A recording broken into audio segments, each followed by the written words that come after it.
Today we're continuing to read The Brothers Karamazov. Chapter 6. Why is such a man alive? Dmitri Fyodorovich, a young man of 28, of medium height and agreeable countenance, looked older than his years. He was muscular and showed signs of considerable physical strength. Yet there was something not healthy in his face. It was rather thin. His cheeks were hollow, and there was an unhealthy sallowness in their color.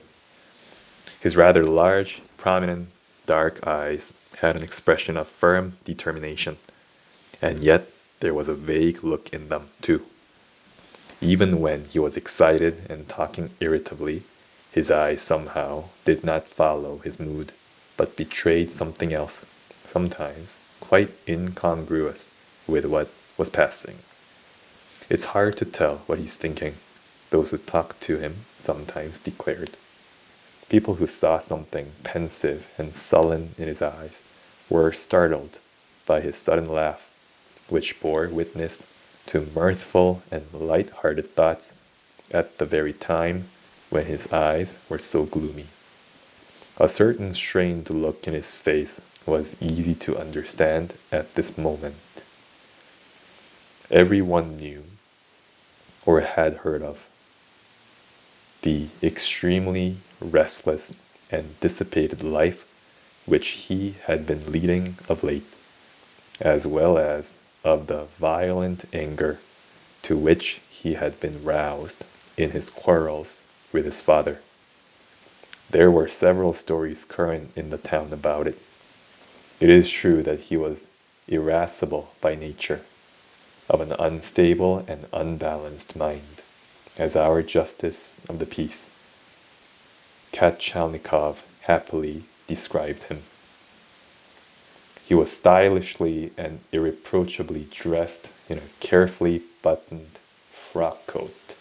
He wore black gloves and carried a top hat. Having only lately left the army, he still had mustaches and no beard. His dark brown hair was cropped short and combed forward on his temples. He had the long, determined stride of a military man.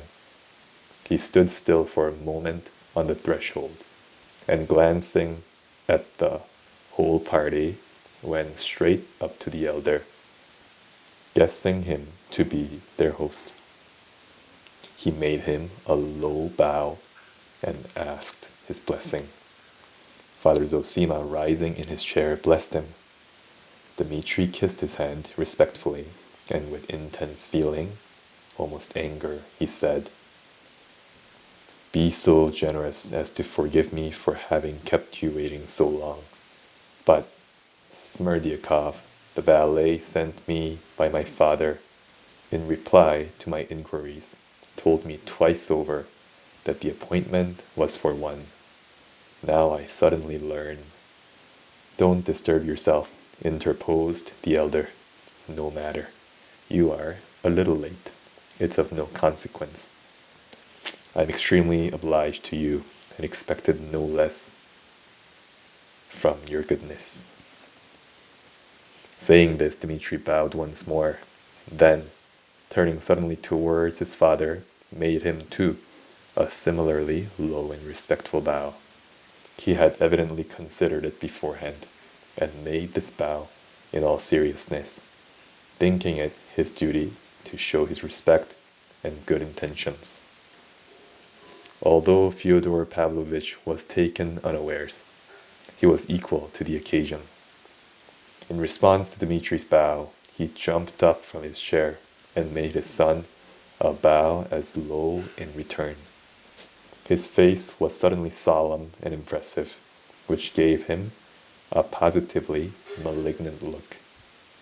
Dmitri bowed generally to all present, and without a word, walked to the window with his long, resolute stride, sat down on the only empty chair near Father Païssy, and bending forward, prepared to listen to the conversation he had interrupted. Dmitri's entrance had taken no more than 2 minutes, and the conversation was resumed. But this time Miusov thought it unnecessary to reply to Father Païssy's persistent an almost irritable question. And that's the end of the reading for today. Have a good day.